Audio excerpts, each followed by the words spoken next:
Vivimos rodeados de belleza.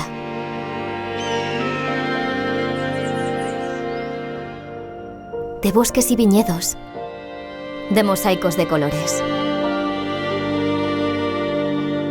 Vivimos en una tierra que tiene color, olor y sabor de vino. Nos lo trajeron los fenicios y cuando éramos íberos hace más de 2500 años, excavamos en la roca lagares para elaborarlo. Las bodegas más antiguas de la península ibérica.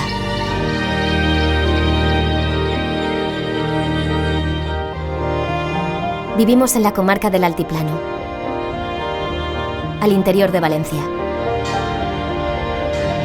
en un territorio de personas resistentes, como nuestra uva Bobal, única, primitiva y primera. Vivimos en una tierra que quiere ser descubierta por turistas comprometidos y cómplices, que nos miren con respeto, igual que nosotros a ellos.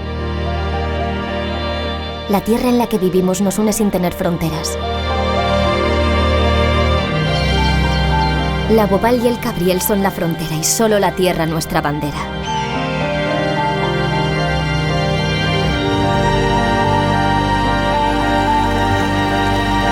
Tierra Bobal,